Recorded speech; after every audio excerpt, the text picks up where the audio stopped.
I'm a mix between like wanting to open like a little market to like going on and having like a complete criollo restaurant. Like some days I'm like, I just love, I also love cooking healthy and doing, I'm very passionate like about all that too. Mm. So I go in between both. Interesting. Yeah. It's an interesting place to like live within. To like love that kind of food and then love the other kind of food too, because they don't totally coincide. No, they don't coincide at all. But I what I've learned now is like, instead of and this is why I've chosen to go back to B-side, because instead of talking about all these potential spaces that will eventually come, I just have to focus on what's in front of me, and that is it. I never like really get jacked up about a thing until it's like a real thing. Right. It's like, oh, well, there's we're signing this lease for like this project that'll be ready in like a year and a half. Out of sight, out of mind. Correct. This is what's in front of me, right? Like this is what's in front of me right now. Yeah, I mean, on the business owner like side, I like to make sure that we've like really exhausted every opportunity to make sure is this like the right move. But until it becomes real on an operational level, like we're 6 months out, we're 5 months out, it's not real for me.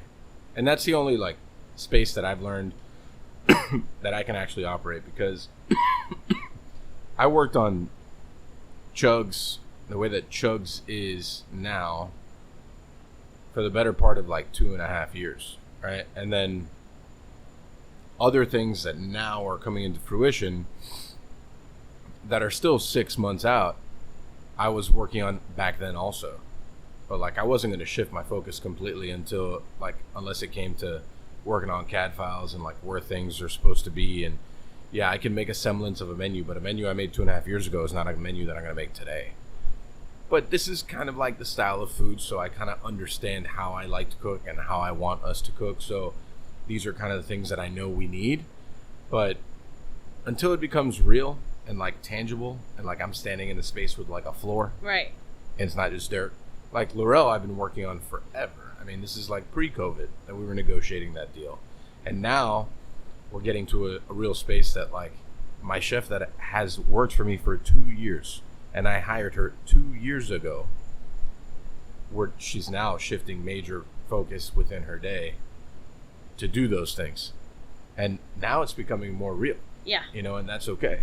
And you just have to like, I don't know, like when you become a restaurateur and things happen, you have to learn how to compartmentalize all your thoughts and like your energy, because if not, you're going to be left with absolutely fucking nothing at the end of the day, right? So, you know how many like lease offers or like project offers I'm exhausted of that. I'm like, let me know when it's signed, completed, it's ours, we can walk in it. Until then, I don't want to entertain much of the. I'm not boxing myself either, but I don't want to like. Sometimes you get caught in like this space and look and this and that, and then you start imagining and you spiral out of control. You're like, I can't wait to put this there. I can't wait to put that. And then they're like, oh my god, somebody came in and put a bigger offer than you, and it's out of you. Yeah. Especially in the market that we're in today. So I'm just like, listen, I'm gonna just focus with what's in front of me, do the best that I can what's in front of me, and then as the other opportunities will come, they'll show themselves, and then we'll figure out then. Yeah, I mean, it's a really interesting space too, because like I talk to a lot of people like us, and when I mean like us, people that own an outlet or a couple of outlets or whatever, and people do throw stuff your way all the time, and it's like I'm really difficult at that first initial offer, right? Because I'm very brash and I just tell people the fucking truth. Like, I don't have time for this. If you are fucking with me, right, then don't waste my fucking time. Like, this needs to be real. If you really want to talk about, like, talk business, people already kind of know the shit that we expect. So these are the kind of things that we expect. And the hardest thing for, I think, also people like us, because, you know, creative, and you want to like be able to spread like your food and the things that you do to the world, you get very excited by that. Also, business, I feel like, is pretty exciting. Yes, of course. You know, like, I've learned a lot to say no. I'm good, man. You know, we were talking about a deal, and you know, I'm learning from a friend who is a financial advisor, and I'm kind of learning to like not to really just go through all the numbers really internally myself without anybody else telling me anything, just myself, and making those deals the best deals. Like, there was a deal that they've been talking to me about, and I've learned to say, this is the bottom line for me.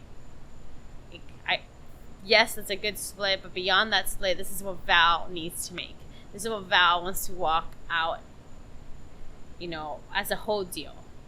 Yeah. And either we can meet there, or I can just simply walk away and say, thank you so much. This is not, you know, because now, you know, I value my time. I look at, like, I'm like, all right, how many months is that project going to take us? 10? I'm going to have to focus this for 10 months? What does it mean financially to me? I don't want to do it for this much money. I want to do it for this much money. Right. It only makes sense for me. And like, when before, I used to just get carried away with the idea of all the things that I could do. And like, just like the excitement of just putting out a menu that I was super excited about, and it was going to be so good because so many people were going to eat it. And like, just that excitement, you know, where now I've toned it down more to like really just like on a piece of paper, break down month to month, like really what best case scenario means, and just not like underselling myself, my brother, my dad, Eric, Demo, the Itamae company for. Like, and you learn these hard lessons by doing, like, you know. Well, the romance ends. Yes. I think we've lived. Like, it's way over. I'm like, pay me. I want to buy more shoes. If you don't want to pay me, I'm out. I think